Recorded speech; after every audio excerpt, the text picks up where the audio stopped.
Happy Thursday afternoon. It is Tracy coming to you live from Golden Dog Adventure headquarters. I'm here with our member Laurie-Anne Cook today. How are you, Laurie-Anne? I'm good. Thank you for having me. Yeah, I appreciate it. So, guys, this is our lunch and learn. We tend to have one at least once a month.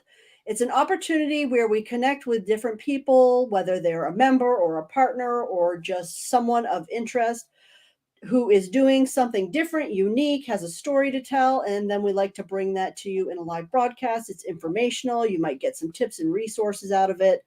At the very least, it keeps your Really? lunchtime informative and entertaining. And we welcome your questions today as well. So, what we're going to do today is we're going to talk to Laurie-Anne.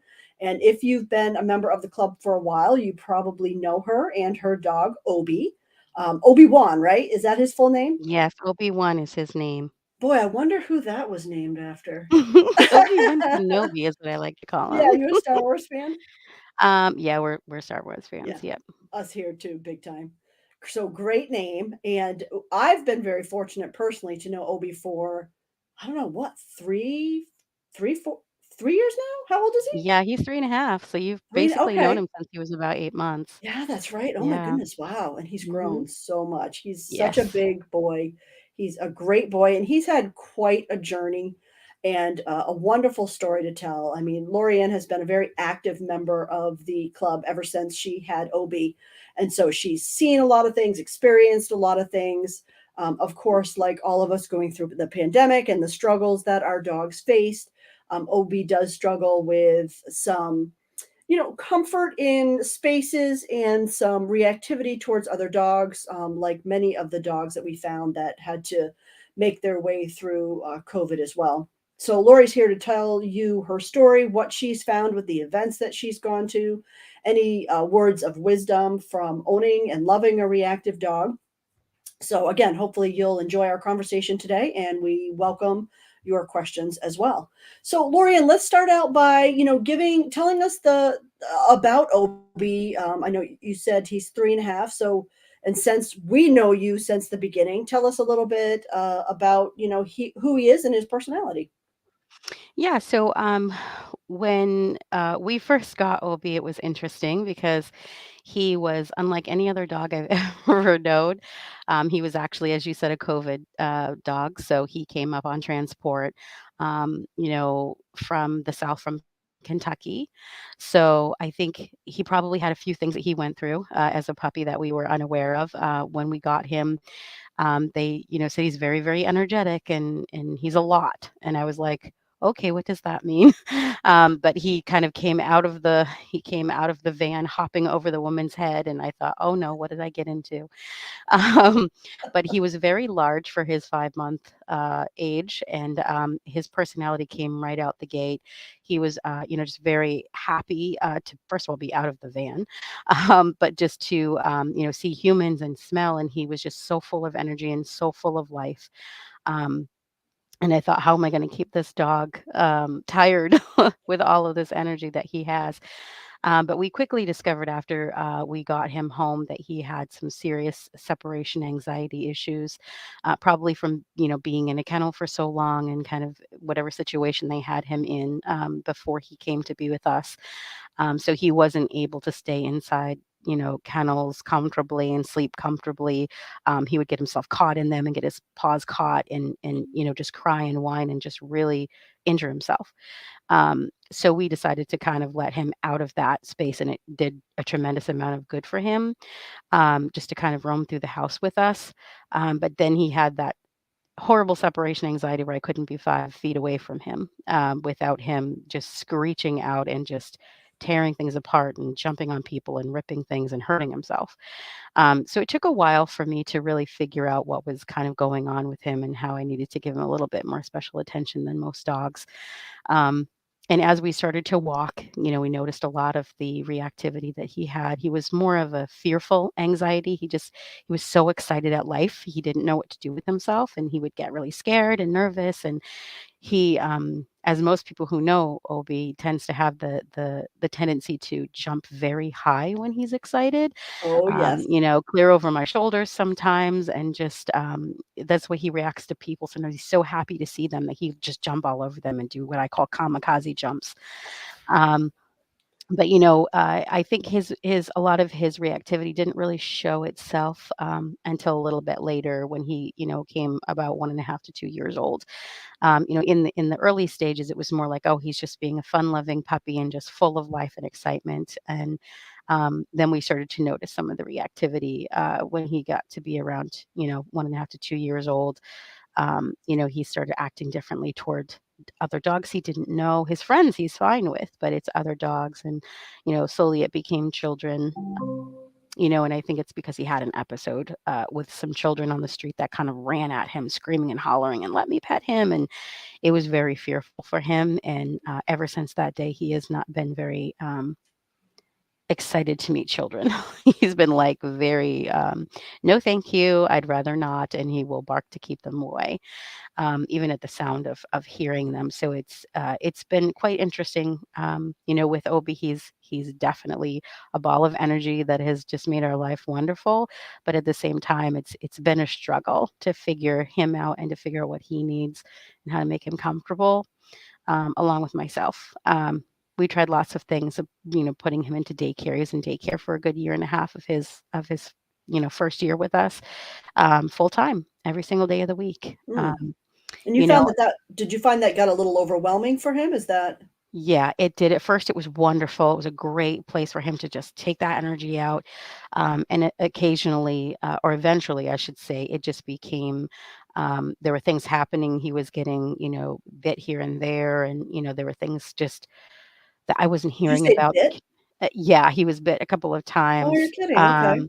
Yeah, like, and they said it was to no fault of his own, but then it ended up leading into other situations where, they wouldn't put him in group because they were afraid of him either being too hyper or, a dog being reactive to him and him being reactive to them. And so he ended up being separated from the group and just put in a room by himself all day and just Oh, playing with, a lot of the people at the daycare independently and not really right. having that time with the dogs. And I think him having that separation and then being introduced was just too much because he would get overwhelmed and excited because he's get those little moments with the dogs, and then he would get super, what they call, what did they call it? He would just get so overexcited that his play was rough.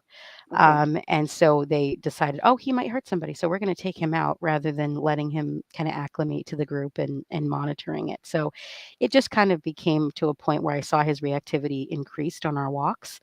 And I thought, I don't think this is a good place for him because his car rides were full of anxiety, barking, whining, just simply hyperventilating and drooling. And I thought, this is not for him.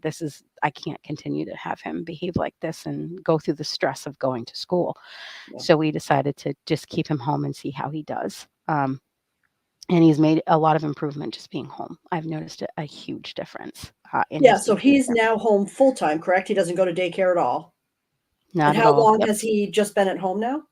He's been at home since I would say December, probably the end of November, I decided to take him out. So December, he's been fully at home Okay. every single day. And as of late, like we normally try to make sure someone's always here because my husband works from home. And I work from home a lot now too, but we did have a day like yesterday when both of us were gone, and I was like, "Oh no, what are we gonna do?" And turned on the cameras, and he was a perfect angel all day, just sleeping Oh, in his bed. good. Yeah, and I was so very impressed with him being able to stay home by himself and not, kind of panic or what I call have anxiety attacks and tear the whole house up. Yeah. So it worked out very, very nicely. But, I mean, a lot of that I can honestly say contributes to, a lot of what I've learned, in the groups and throughout the trainers and, the support that I've had through the dog adventure group.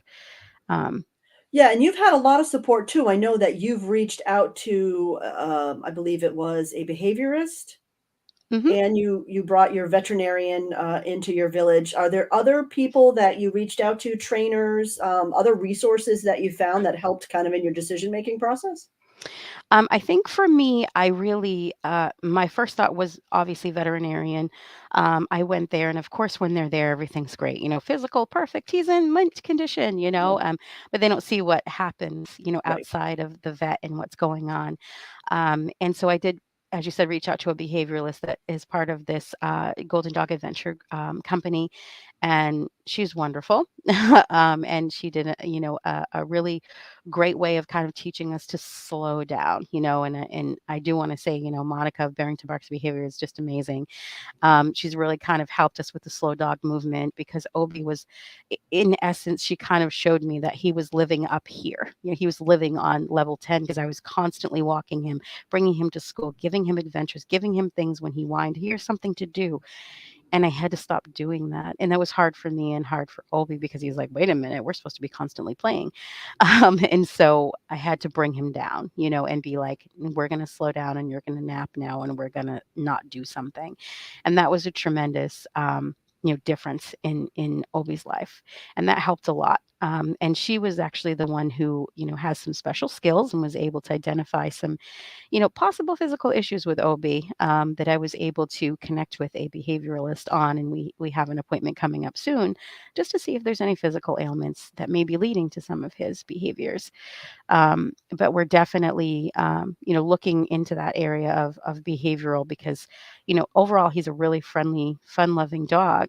There's just moments that he gets triggered, and I have to figure out what's triggering those moments, what is making him uncomfortable and wanting to lash out in those moments.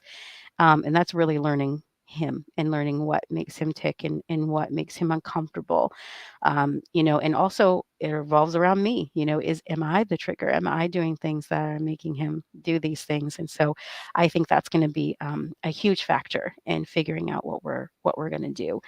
right. Um, but that also combined with other things that we do at the Dog Adventure Group, we've learned the dog meditation. That's been huge for Obie, especially in car rides and just kind of just being, and existing because he's really hard at just existing. People in groups have probably seen when we have to stop and we have to pause and wait. Waiting is not always favorite thing to do. He's like, what are we doing? So the dog meditation tends to help a lot when we're home alone and it's just us. That's wonderful. And But if we when can he, back up for a second, actually, I just yeah, want to spend a little bit of time on something that you said. So you were told that you should stop walking Obie. So I just want to, just because you and I are reading this great book yes, we in our are. online reactive dog support group. So this is by Nikki French, who will actually be speaking for us on April 2nd, which is National Stop Walking Your Dog Day. That event will be held at 2 p.m. in our Zoom room. So if you're interested, you can register for that event on our website, goldendognh.com. And so Laurie-Anne and I are reading that and we're learning, the reasons why. Obviously, if your dog does not enjoy walking, then they should not be doing that because maybe they're not ready or maybe they never will be ready. But she goes over a number of different games and activities that are focused so that you can have a really rich enrichment experience for your dog. And I know, that's why Laurie-Anne had mentioned Monica at Barrington Barks and Behavior, because she does do a lot of those programs for our company as well. So it sounds like you and I reading this book here and the rest of our group is very timely in helping you to better understand some of that, methodology behind stop walking your dog because so many people think, oh my God, I've got to walk my dog. Physical exercise, physical exercise. I mean, from day one, it's like, okay, if you get a dog, walking your dog is good for them and it's good for you. Okay. But not all dogs like that. Not all people like that. Exactly. And we want to say that there's help for you. And this Yeah. book is a great start. It is, Um, it's really good. I've actually learned a couple things this week that I've used with Obie, and I didn't walk him a couple nights, and he was so tired after the enrichment that he just jumped right on the couch and fell asleep. I was and like, it was a "Wow." good positive enrichment that he liked, which I'm so excited about. I mean, I'm listening to the audio version as well. I know you are too. They just did Ditch the Bowl. Mhm. And I'm like, "Ditch the bowl? You mean don't put their food in a bowl at I night? know. How does that work?" I was like, "What?" Great information. I'm gonna try it. I mean, my dogs love busy boxes. I don't know if you've Mhm. done anything like that with Obie at Have all. I did. This I did it last night, and he actually was that's the one where he was like, "Oh, I'm so tired." I even told my husband, "Oh my god, did you see that? He just jumped on the couch and fell asleep." Like, wow. And a very comforted, soothing sleep. That's so Mhm. great. Yeah. Well, and I'm glad you said that thing about the meditation too, because I know we did that last November and that was a Mhm. lot of fun and it was very informative. And I know that members were given a lot more tools to better understand what canine meditation was, relaxation, how to reward for that behavior, and how to practice it too, not only in controlled sessions, but sessions where or areas where there's a little bit more stimuli. And I know that's something we'll be practicing at many of our adventures this year too. So that has been successful for him. And what other kinds of things are you finding with the meditation relaxation protocol that are working for you? For me, it's more of just really having him, feel safe. And so I'm trying to incorporate certain words and certain phrases and certain sounds that, let him know, to come to me in certain instances, almost like a recall type of thing. Mm, That I've kind of learned, when we're approaching a situation and there's a scary dog coming, and that's usually when he would react. I would, think about some of the trainings that people have told me, and of course, you can distract and you can walk away, and we tend to turn around, not to run away and be like, "Oh my God, let's go." But what we do is I literally turn him around and we start to slowly walk the other way, where he can still turn around and he can still see what's going on behind him, but he can actually think about it now. And it actually surprisingly makes him feel safe because he'll start to whine rather than react and bark and lunge. okay. And he'll start to whine and he'll look behind him and I'll say, "It's okay. He's just walking. Let's keep going." And then he'll kind of almost, slowly stop looking around and then he'll keep going because he'll feel more secure. Where if Mm, he goes toward them, it's more like he feels like he has to jump and react and stop them from coming near him. But the other way around, he feels a lot more secure and comfortable. So we tend to just kind of hop different ways. I use treats a lot. Um, there are some different methods that I've been trying, which is as I'm walking him, and I think I learned this in the book recently. I take a treat out and I kind of do a she called scatter feeding as I'm yeah. walking. And so I'll kind of throw one and then he'll go, "Oh," and he'll go find it. And then I'll kind of throw a more difficult one. So he has to like find it in the grass. And then I'll say, "Find it." And he'll just kind of be like, "Oh my God, where is it?" And he's so engaged in that he didn't even really pay attention to the dog that was coming that he always reacts to. And he did look up and he saw him, but then he just went right back to me and was all about what I was doing. And I realized again, you don't have to necessarily keep walking and keep going. Just play a little game with them Yeah. and engage them in the spot that you're at. And that might just make a huge difference in their ability to be able to cope with the situation because they're getting a reward in the situation. Yeah, Um, it's a great focused exercise. And yeah, yeah. so I just want to say a couple of things there because I know scatter feeding is relatively popular with people who are engaging in different enrichment activities and exercises.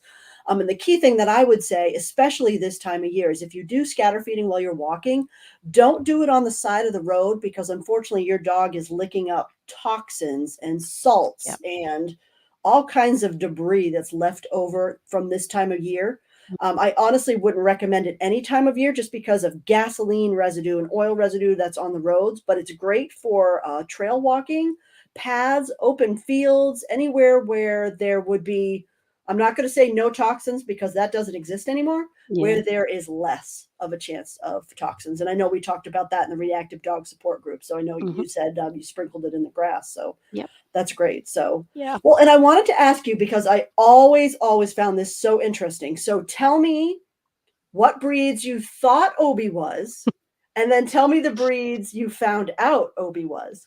Yeah, I think the majority of what people thought well, when I first got him, I thought, "Oh my gosh, he looks like he is a red-bone coonhound." I was like, "That's what he looks like to me. That's who I think he is." I after I brought him into the group and people were like, "Oh my god, he looks just like a what is it, a ridgeback. He's a Yeah. ridgeback. There's no doubt he's a ridgeback." And then I would go to other people and they'd go, "No, he's a Vizsla. He's definitely a Vizsla." And there was so many people that are just like, "No, he's Everybody's this." an expert.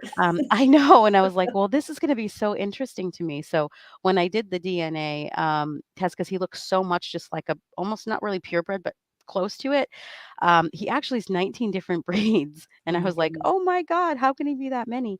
But he is actually, 19%, Plot hound, which I was like, "Wow, that's incredible." I did not even think about a Plot hound at all. And he is actually part coonhound, Okay. but not as much, very little. But he also has the craziest things because he's such a huge dog. He's like Right. 100 pounds, and he's part Chihuahua. I know I that was is like, my favorite. It's the okay, Chihuahua in it's a him. Chihuahua. And he has obviously lots of others like husky and things like that in him. But it was the Chihuahua that just made me giggle because I'm like, there's no even any kind of Chihuahua in him that I can see. So it just actually opened my mind to think of, he's just confused. Look at all these different breeds he is. He doesn't know who to be. Um, so it just kind of causes him to get confused. Yeah. Um, but he's definitely has the terrier, which is part of the terrier breed that he has because he's also part beagle and a bunch of other things. But he does have that terrier tendency to want to run toward things and hunt and smell and things like that. So I think that's part of his reactivity is he wants to be involved in everything and smell and sniff and get part of it, but he can't get there. Yeah. And I think that's a challenge for him a lot, especially in our group outings. He tends to do his jumping and his exciting things. And he just doesn't know how to contain all of those smells and all of that excitement that he just kind of gets way overwhelmed and Yeah, it's stimulated. getting thrown to him, all at once, and I'm gonna show some pictures here now, just of some of the fun things that Obi's been involved with, but I know you've learned a lot because you've been so engaged and you've learned a lot about what he's comfortable with, what types of environments or adventures that we are offering that he would succeed in versus potentially, go over threshold. So I know that you're always balancing and weighing the information. You and I have talked, at length on some of the events so that you can get a better sense if it is right for him. And Right. what I mean by that is if you've ever looked at our calendar and you see our different events, you'll see there that there is a paragraph that says, "Is this event or this adventure good for reactive dogs?" And it will give you a little bit of description about why or why not, and then it will invite people to reach out to us to have a conversation about their dog specifically if you need more information. And Laurie-Anne has done that on many times, which is great because as an owner or a pet guardian, she wants to make sure that Obie obviously has the best experience. If that's not already obvious. So here's a great one. This was at our maple sugaring experience here when we were walking at Northwood Meadows State Park. Um, Obie had a little bit of a tough time getting out there. There was quite a few people, and Northwood Meadows is a busy place. But once we got out there, and this actually was indicative of all the dogs that were out there, people were sitting or standing, and the dogs were relaxed. There wasn't any barking. Dogs weren't lunging or pulling or trying to do other things. They were either, like Obie's demonstrating here, relaxed with their owner, or they were standing next to their people. It was really nice to see that I mean, granted, it was a pretty good intense workout because of the snow. It was kind of like walking on shifting sand It at the was. beach. So everybody was pretty tired. But so this is the most recent activity for Obie. This was one that Laurie-Anne and Obie showed up at in 2021 when this was Mexican Independence Day. This was a fun one too because Obie was very involved with the activities we did, which we had hot dog under the bowl. He loved that one. And this was the first one I remember, Laurie-Anne, where he cleared your head when he jumped. Do you remember Yes, that? I You were do remember walking, you were like it was a normal day at the park. You're just that. walking and he's up here, Normal. and I'm just like, okay, this must happen randomly. He flies through the, Yep. it looked like you were holding a kite. And unfortunately, we Mhm. didn't get a picture of it. But yeah, I don't know if that's normal for dogs to be able to jump that It is for Obie. high. I Okay. don't know about any other There's dogs, a but lot of power in yeah, those he's legs. definitely kangaroo-like. And he was a ham that day. He was having a good time. He was. He And he it was, really. even though it was a special event, it was a low attendance event because it was the first of its kind. Mhm. So we had a smaller group, which was nice and intimate, and I think it lended itself to all of the dogs having a enjoying time. Is that the last one I have of him? Yep, that's the last one I have of Obie. It's a cute little Just to sombrero. show, yeah, a little bit about what he looks like there. So we do have a few questions, Lorianne. Mhm. So Yep. let's see. Nancy wants to know: have you tried any medications with Obie at all? That's a good question. I'm not huge on medications, but I did try a couple of things on my own before I really reached out. And that was like CBD Oh yeah. oil and things like that. And we found out actually that the CBD had an opposite effect on him. Oh geez. So yeah, it actually made him way more hyper than he was normally. He would actually have panic attacks on the regular, and even his school saw it and was like, or daycare, and they were like, "Wow, what's wrong with Obi?" And I was like, "Oh, I put him on some medications. I think we need to take him off." There was one that the vet had suggested, but it had cost like some serious GI issues, so we ended up taking him off of that. I am open, to medications that will help him cope. I think my biggest challenge is that he's only exhibiting these really intense behaviors in certain situations, and I fear if I start giving him medications, outside of those situations, that is it going to take away his personality and things like that. So, Yeah. that's what I'll work with the behavioralist on and find, is there something that he needs that could help him but keep him him? Because I don't want to give medication to give medication. I want it to be the right medication. In the past, we had a dog that we gave medications just to try it, and he ended up developing some serious medical issues that needed surgeries Oh of well. side effects. So I kind of have a little bit of fear of that, but I'm open. If that's something that will give him relief, I'm definitely open to it. Yeah, and I think that's the biggest thing I've found about you is you're just open to different things and new methods and new suggestions. And, I think as owners of reactive dogs, that's kind of how we have to be because the science is always changing. Our training partners have been great at keeping us updated on different ways to engage our reactive dogs. Just the other night, we were talking with Helen at No Monkey Business Dog Training, and she had some great insight due to the rise of canine reactivity behavior, but she also had lots of great ideas for activities and tips and resources and things that she's tried and things that she's learning about. And she's, going to be presenting a great official club adventure for us on April 22nd called Fitness, Fun, and Focus. And I know there'll be a lot of great learning there as well. So I'm excited about that. Yeah. So, one another comment here from one of our other members. This is Paula. She says, "This is great insight. We had a similar experience with Orion and finding his breeds. So much easier to work with them when you know what kind of instincts you are working with." Yeah, Hmm. I think that is helpful, and maybe that's one of the challenges we face as people who rescue dogs is kind of knowing um, what we're working with. I mean, we may know what we want or what we need, and we try to, find that best match for our personality and our lifestyle so that we're not bringing a dog into our life that isn't going to enjoy the type of lifestyle we live. Or, we live in the country or we live in the city, and, obviously getting a dog that might be comfortable there. But yeah, if it's a rescue and you don't necessarily know the breeds, or the rescue doesn't know the breeds, that can be challenging. I think the biggest thing that we can have as a trait as a rescue dog owner is flexibility and love, obviously, because if you're willing to work with a rescue dog in general, then and give it a great life, then you're willing to make any sacrifices that are needed. As I Yeah. know you have, Lorianne, and as we have, and you do what's needed and you learn, and it's continual learning, and then Hmm. you try it again, or you pass on your learnings to someone else in the hopes that you might be able to help them. And hence, the reason for the reactive dog support group that Laurie-Anne and I are in, as well as several other people, where we share all this information and hope to help each other and create change overall as we learn more and we engage with these different experts that we have coming up throughout the year here. So, well, Lorianne, I think in closing, is there any insight or special tips, resources, ideas you might offer people who are considering adopting a rescue dog or are worried about coming to an adventure because they're nervous about how their dog might react?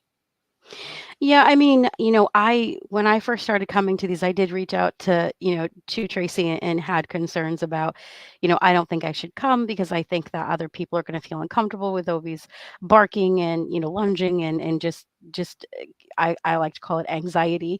And I didn't want to ruin other people's experiences. And I think if anyone is concerned, about that, just know that, this is the group that I when I talked to Tracy, she was just so open about it and just like, that's not happening, and everyone does want you there. And I just think that this group is amazing.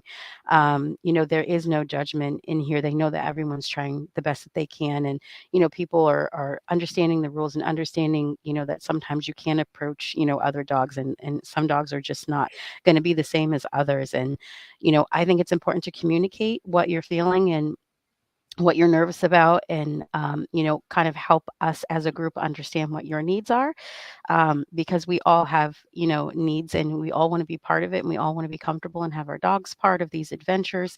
And I think that this is the group to do that in, because so many people have been incredibly supportive to make sure that we are comfortable and that they're comfortable and that we can all be part of it.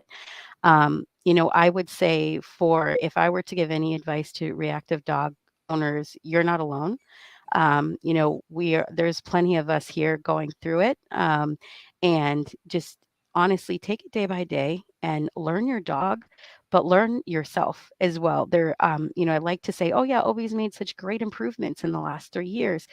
But in all honesty, we have made huge improvements over the last 3 years.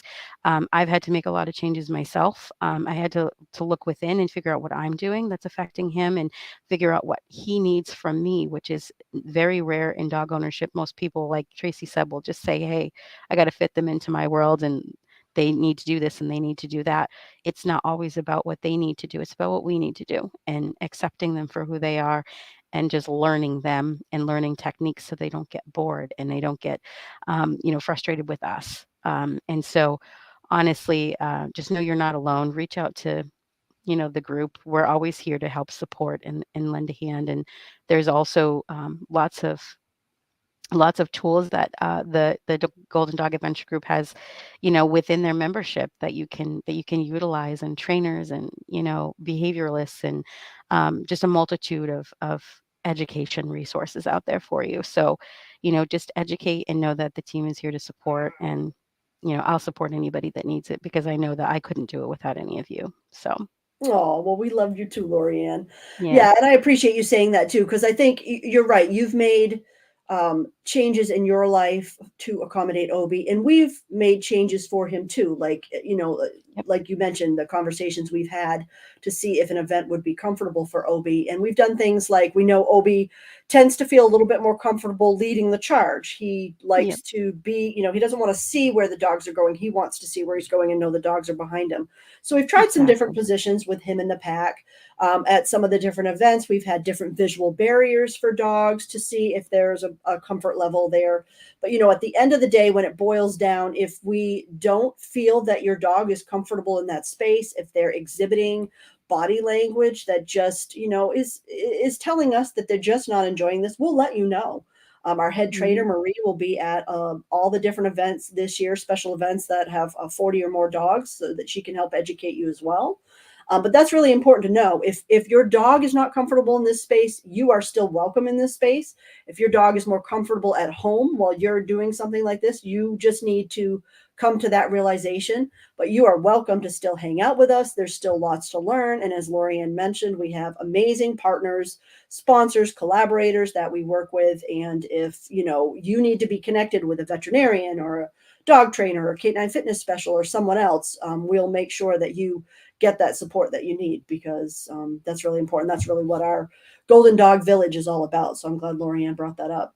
So Laurie-Anne, we have a lot of comments coming in here. Oh, People okay. really, People are resonating with watching. what you're saying here. So let's see. We've got Nancy says, Laurie-Anne, you're an amazing mom to Obie. Aw, Yes. Laura, thank you. Nancy is also part of our reactive dog support group. So she's got some inside knowledge there, as is Susan, who says, very inspirational. And thank you for telling your story. We can now better understand Obie when we see him. Yeah. And I think you're right, because if you're new to our group, say you're not a member and you're just joining an event for the first time and you were to meet Obie, you might be a little overwhelmed. You might be wondering, why is Obie here? Why are we allowing him, tolerating all this noise or whatever? No, that's not what it's about. It's about creating safe, welcome, and inclusive spaces for people. Because it's not only the dog that may be trying to socialize, it's also the human. And we really have to find that balance between what the human needs and what the dog needs, hence the education that's there from our partners and our head trainer to make sure that, people attending our events know that, this just might not be comfortable for him. Let's connect you with Monica and look at some enrichment activities, or, let's connect you with Laura at Misbehavior and talk about some different dog games or get some online support for you. So, again, we have lots of resources that we can point you guys to if that is the support that you need. So let's see. Dawn says, this is such an inspirational story. Dawn is another one of our members, both for Obie and in Laurie-Anne's commitment to helping him be comfortable. Thank you so much for sharing. Thank you for that, Dawn. We appreciate it. And this person says, honestly, having reactive dogs like Obie join us helps people like me train their dogs to be calmer, even if other dogs are having a moment. That they don't have to also react, but even if they do, it's okay. I know Orion's energy can set off all sorts of chaos. I'm trying to work on him with that. Yeah, and Mm. Paula, that's Orion's another great example too. He's learned a lot. He's been with us since the beginning. I know your lifestyle is very different from some of us who live in the country. You're more in an urban area, and I know you've had Orion since he was a puppy, so you've had some opportunities to kind of work with him in different environments, which has been nice. And he can sometimes get excited and over threshold as well at these events, but you're another person who's very connected into what he needs and when these his anxiety might come out and how to work with him, like this last event at Northwood Meadows where Laurie-Anne was there as well. We had a horse go by. That was very overwhelming for a Yeah. lot of the dogs, but I loved it, and I wish I had gotten a picture. This was so perfect. We had like 20, 25 people lined up on the right-hand side of the trail. Everybody was focused on their dogs and treating and rewarding and trying to have them remain calm. And this horse and its rider passed with no problems whatsoever. I absolutely loved it. And then the rider of the horse got in touch with one of our members and said, did anybody get a picture of that? Because they were also amazed how many dogs were in control with their owners on the side of the path. I absolutely loved it. I don't know what I was thinking and why I didn't get a picture, but yeah, so that was just another way we try to work with each person. So yeah, that's always exciting when we hear and see moments like that. So thanks for weighing in on that too, Paula. I appreciate it. So, Laurie-Anne, this has been amazing. I really appreciate your time. I appreciate you sharing with us, and I appreciate your dedication to Obie as well. And reaching out when there is a problem so that we can give you any assistance that we possibly can, versus just saying, "Oh, well, I'm not going to go to the adventures anymore because he doesn't enjoy it." Although I know you do. So I we want to do. make you enjoy it. We want to make you enjoy it together. We want Mhm. to do whatever we can so that you both are being set up for success. So I Well, thank you. appreciate all that you give us as well. Well, Happy to thank you do it. everybody for listening to today's Lunch and Learn. Appreciate your thoughts, appreciate your questions. It's always great to hear from other people. And I know actually, I think everybody who weighed in today was one of our members. So we really appreciate your support today, guys. So stay tuned, guys. We have Lunch and Learns at least once a month. We have another great one coming up in April. So stay tuned and we'll keep you updated on all the great education we'll be bringing your way. So thanks again, Laurie-Anne. We'll talk to you All again soon. right. Bye, Thank everyone. you. Bye, everyone.